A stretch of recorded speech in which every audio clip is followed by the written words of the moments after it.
Bonjour à tous et bienvenue dans le 18h Info. La ligne SNCF qui traverse la raffinerie de Donges devrait bien être déplacée. En tout cas, la concertation est officiellement ouverte. Alors on le sait, ce dossier est sensible car si les travaux coûtent cher, ils sont indispensables pour le maintien du site industriel. Nick Ressman.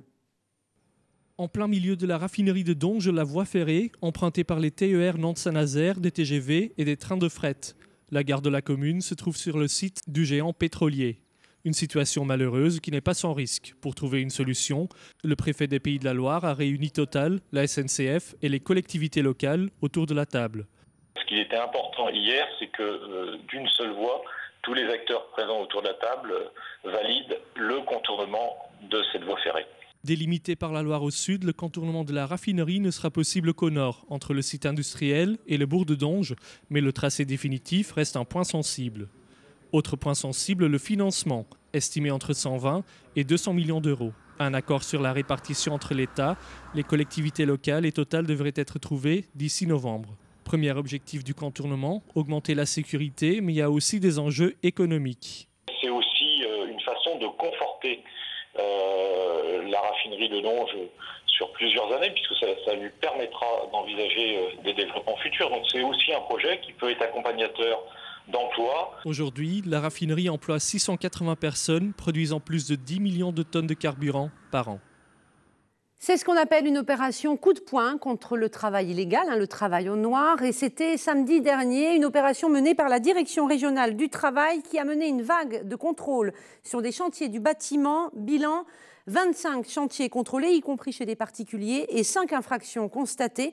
L'occasion de rappeler que le travail illégal peut coûter jusqu'à 3 ans de prison et 45 000 € d'amende. Match événement hier soir, Salmangin pour les filles du NRB. Certes, c'était le match aller de la finale du Challenge Round, mais surtout, c'était le dernier à domicile devant leur public pour 6 des joueuses du NRB, dont 3 emblématiques. Alors la défaite, 67-52, finalement, n'est pas ce que l'on retient. Olivier Caillé. C'est un club à émotion apparemment. Bon, je vous laisse, je vais savourer un peu. Pas de larmes, mais une émotion palpable pour Emmanuel Queuret. Hier soir, à l'issue du dernier match de la saison à Mangin-Beaulieu, perdu face à Tarbes 67-52, l'équipe du Nantes Rosé Basket et plus particulièrement Aurélie Bonan, Sarah Michel et Claire Stevenard ont été fêtées par un public venu en nombre. 3 joueuses qui ont l'identité du NRB chevillée au corps depuis plusieurs saisons. Des pièces maîtresses qui auront connu les hauts et les bas de la vie du club. C'est un au revoir, comme on dit, c'est pas un adieu. Peut-être qu'on reviendra, peut-être pas. Mais dans tous les cas, on sait qu'on reviendra avec plaisir jouer dans cette salle et ce public et avec les gens qui nous entourent. Et voilà. Je crois qu'avec les moyens aujourd'hui du NRB, on fait de très très belles saisons. Et puis surtout, je pense qu'on est dans l'humain. C'est quelque chose qui nous représente énormément avec tout ce qu'on a vécu et voilà, on est dans nos valeurs et en tout cas j'espère que le groupe qui sera l'année prochaine véhiculera encore ces valeurs. Quand on passe du bon temps en plus à l'extérieur du terrain et sur le terrain, c'est vraiment génial et moi je ne pouvais pas rêver mieux comme premier club professionnel. Un club dans la tourmente la saison passée mais qui a su déjouer tous les pronostics pour décrocher l'objectif de la Coupe d'Europe pour une 6e saison consécutive. Un nouveau challenge qui se fera sans Sarah Michel, appelée à jouer sous les couleurs de l'AT Montpellier. C'est un nouveau projet, une nouvelle expérience. Après, c'est sûr que ça va être complètement différent de Nantes, je pense. Mais voilà, c'est quelque chose que je voulais tenter à ce moment de ma carrière. Je pense pas que je vais commencer la saison prochaine, mais j'ai pas dit que j'arrêtais non plus. Donc on verra ce qui se présente au moment où j'aurai envie de reprendre. Mais là, je vais couper un peu et m'occuper un peu de moi et de ma vie. Claire Stevenard est toujours dans l'attente d'un nouveau club. Emilia Podrug, Margaret Skoubala et Aline Dumont quitteront également le NRB à l'issue de la saison.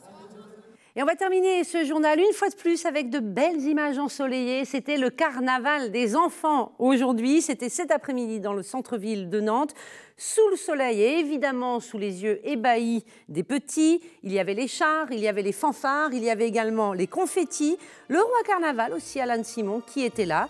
Alors pour les fans, la dernière manche du carnaval, ce sera ce week-end, samedi précisément, avec le défilé nocturne dès 20h30. Mais là, carnaval des enfants.